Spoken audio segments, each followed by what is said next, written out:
Hey, what's up, guys? Welcome to Mental Game Corner.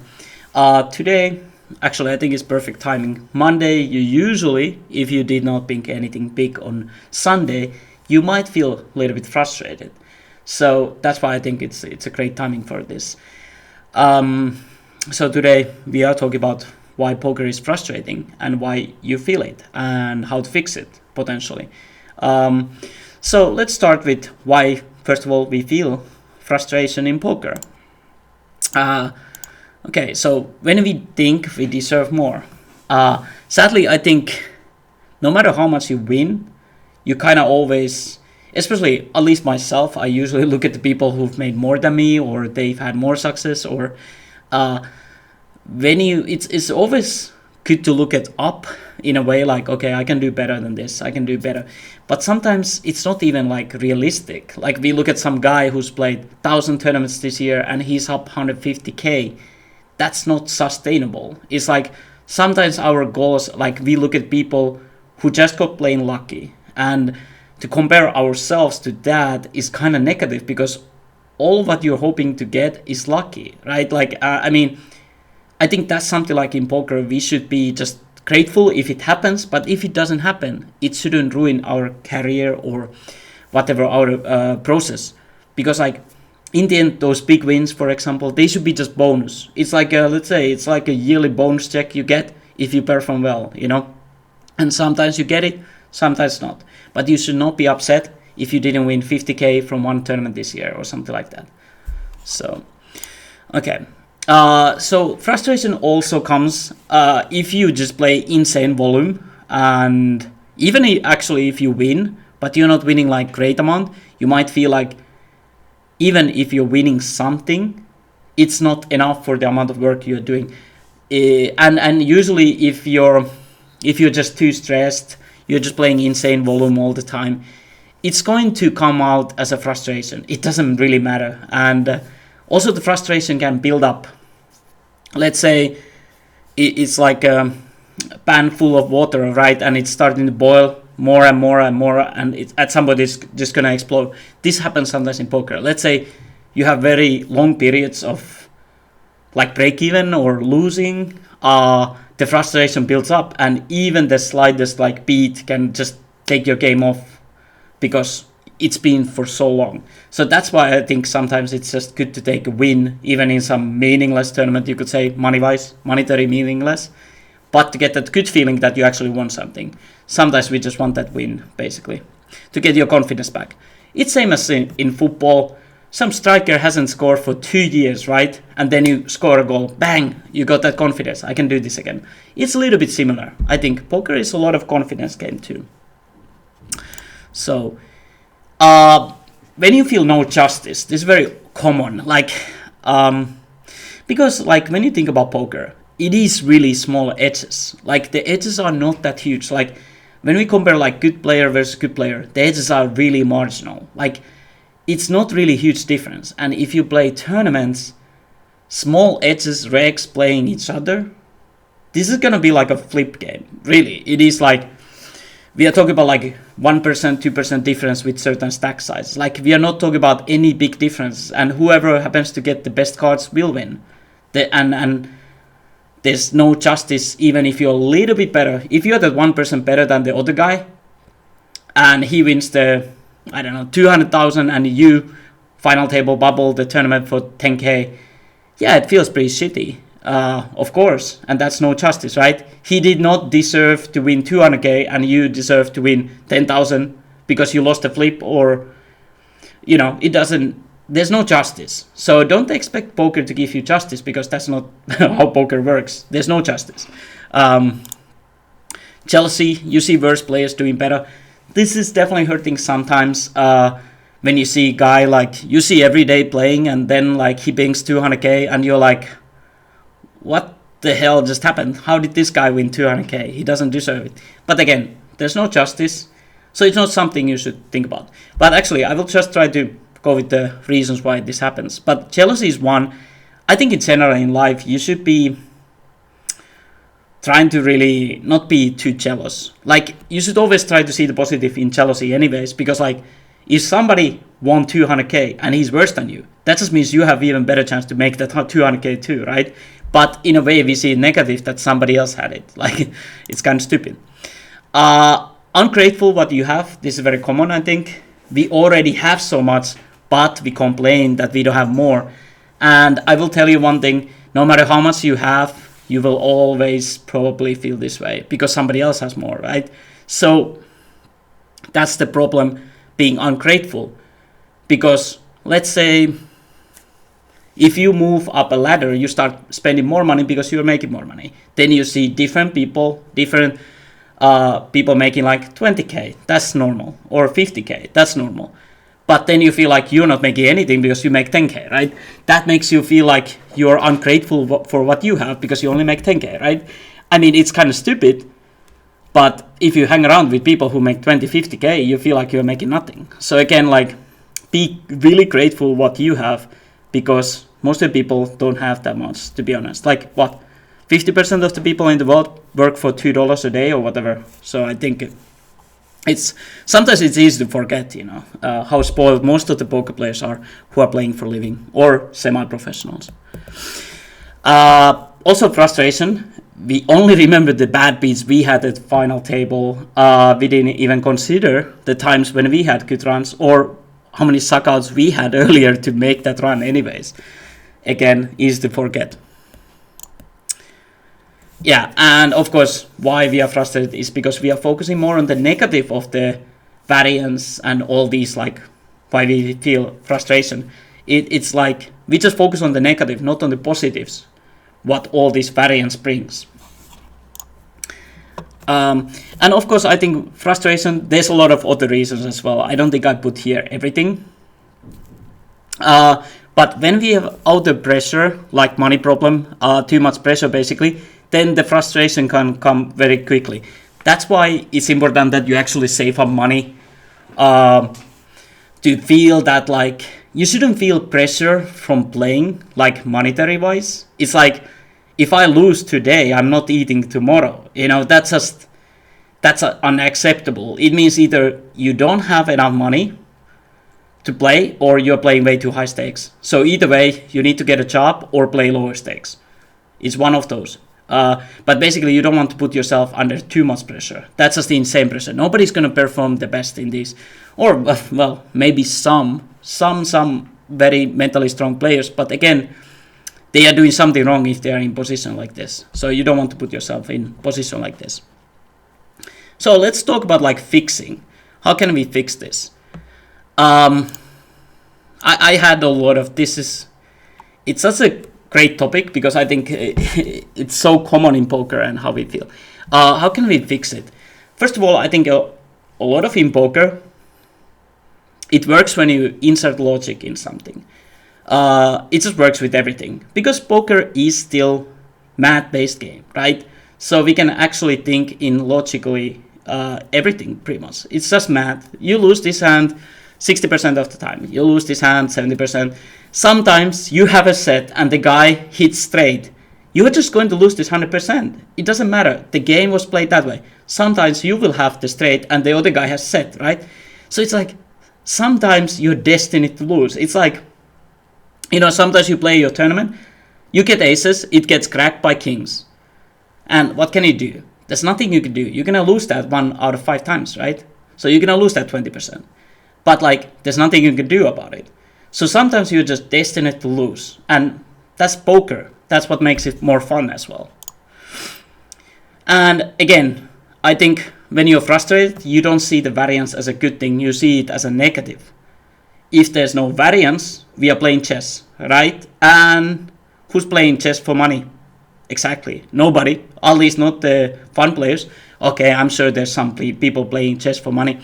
But in general, it's not as popular as poker, I think, especially played money, like online, like these. So if there's no variance, there's no fun players. They wouldn't play game. They have no chance. Who would? Like, nobody's that big sucker to just keep playing if they have no chance. Like, or they don't get something out of it. The guys who are playing it needs to get something out of it. If they never have good feelings playing it, why the hell would they keep playing? So I think it's very important that the variance is there. Yeah, this is kind of the same. If there would be no variance, there wouldn't be so many fun players. Fun players see tournaments as a lottery, so they play them like one, and sometimes they will win one. This keeps them coming back again. So this is exactly the problem what we have in cash games. How often do they actually win? I can't really say statistics on this, but like, let's say if they sit into 6-max table with 5 regulars, how many hands they actually have before they are busto with their 100 big blinds? Probably not that many, maybe 50, 100, if they're lucky. So I think when you think about it, that's why the cash games are dying, because who the hell would want to play so big losing game where you're being targeted? Like in tournaments, you can still kind of target people because the position they sit in, but you can't like bum hunt them like in cash game, even though they're trying to, of course, like stop it. But still.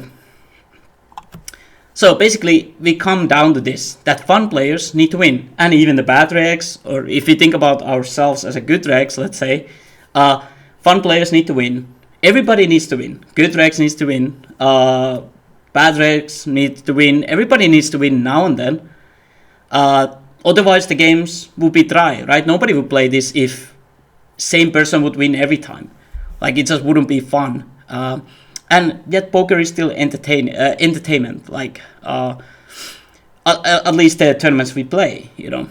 This is not tournament where it's like the best against best, and we make money. Like, it's not like. Actually, I'm not sure if golf you actually buy in. I think might be some tournaments. I'm not actually certain, but like, these are not tournaments you play for the money prize on the top, you know, from sponsors or something. That's a different game. That's best against best. But usually the money comes from these fun players, so we need them. I think, like, again, inserting logic works very well if you put it to variance calculators. And I can tell you that whatever run you have right now, it's probably way better than the worst possible run. If you actually have the worst possible run, you've probably messed up your settings or put too high win rate or something. But like in general, you will be amazed how bad run you could actually have. Like, it is pretty sick. Sometimes it's scary to look at the variance calculator and you're like, wow, I'm still lucky. And yet I bitch about something. So it's good to keep in mind. So that's why I really like variance calculators, because it can really give yourself like a peace of mind in a way. Like, okay, this could be way worse. Actually, the last one you might not see, but you're thinking emotionally, so you forget all the previous good runs or the suckouts you made to make it that far. So, of course, like, when we're thinking emotionally, usually we actually start to lack that logic, because you're emotionally thinking, oh, I busted all the tournaments, I failed every final table, why do I always fail? That's also like, in your thinking, you're just thinking like, I always failed or something. Like, again, that's definitely not true, right? You're still playing poker, you've made some money maybe. So that's definitely not true. It's like, how can you always fail? But, you know, these are just thoughts it's easy to come to your mind, right? Like, I always lose, I always fail. But try to take yourself out of it, like, emotionally. I think it's very important that we take a deep breath, to get ourselves out of the situation, because if you are in this situation and you're too emotional, you just can't think logically. And when your logic fails, usually you start to think emotionally, and then your emotions are in this game, and what you're feeling right now, you're gonna feel pretty bad, to be honest. So that's why it's a good to take a deep breath. And actually, because like, if you just like take a couple of deep breaths, you can like feel how your body feels like more calm.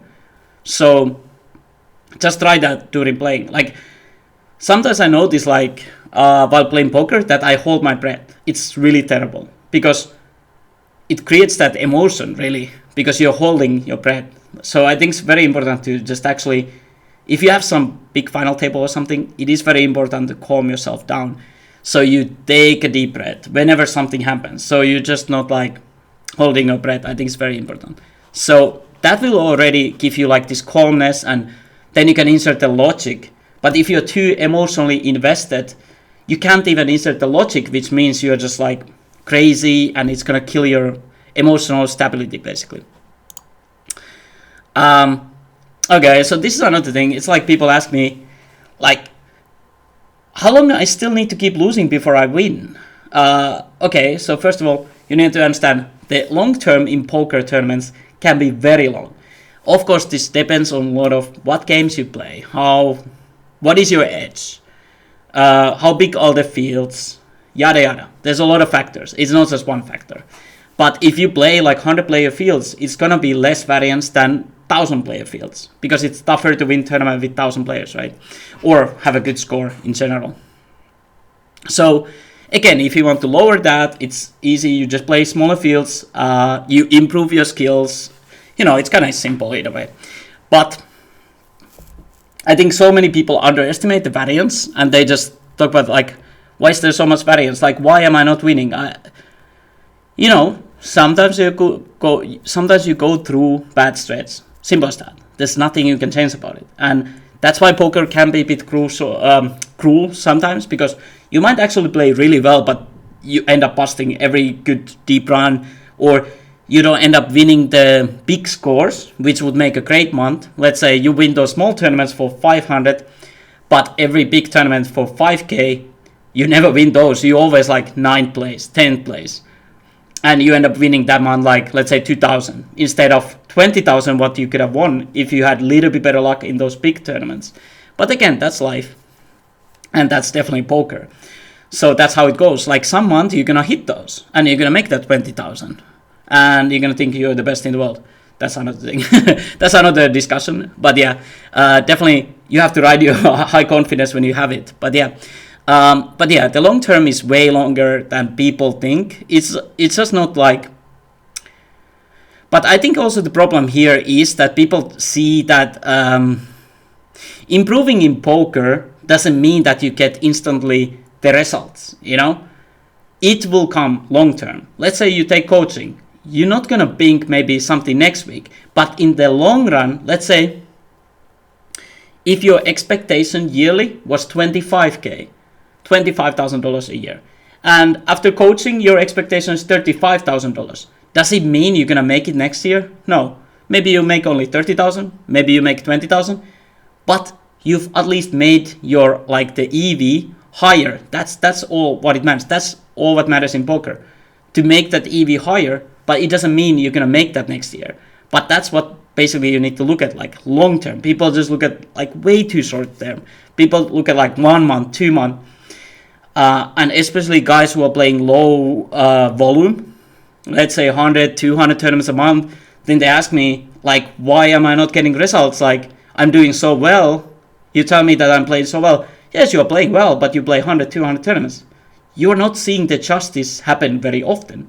Of course, there's no justice in poker in general, but there is more justice the more you play, in a way. The more you give yourself chances to win, the more often you win. It's kind of like how it goes. But if you only play 100, 200 tournaments a month, the scores might take some time to actually realize. And especially the live players, we don't even need to talk about that. That can be cruel. You can probably go through your whole life not win anything. I don't know, but it's probably possible. The games are probably soft, but yeah, you can probably have terrible luck in live tournaments. It's not something I want to test in my life, to be honest. How can we fix it? Remember, there's no justice in poker. Like we talk about, we can create our own luck. In general, the people who put in the most hours will be the most lucky. It doesn't mean you will have bigger wins than someone else, but you have a better chance. That's everything in life. You want to give yourself the best odds to have success. That's all you can do. Rest of your career is up to luck, especially the big scores. It's same in football, it's same in poker, it's same in startups. We all need breakthroughs to do something great. The more we try, the more possible breakthroughs we have. It's mad. So basically, when we look at anybody who was successful, like Bill Gates or the Amazon or whatever, Bezos, all these guys, of course, created something fantastic, but they also had the right moment for it. Maybe if it's a couple months later or half a year later or 2 months, 2 years too early or something or whatever. Like it can be either way, like too early, too late. Maybe you move on from that idea if you do it too early. It's not working. Nobody's interested.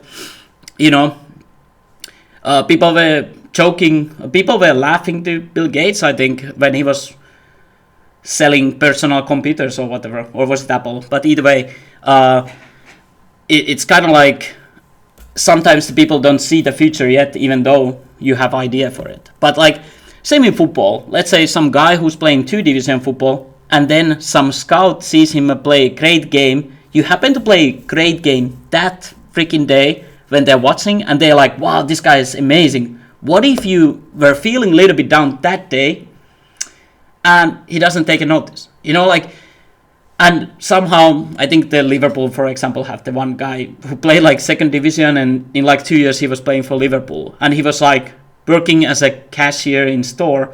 So again, was he bad player? Probably not, but he just never had that chance before to prove himself, I guess.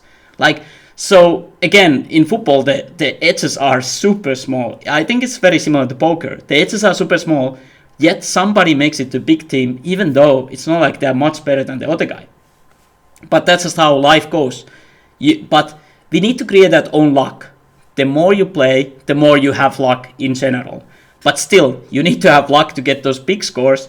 And when you get those big scores, you still need more luck to snowball it like bigger. So it's like, if you have those big scores, you still need to like snowball it bigger. So that can ruin as well.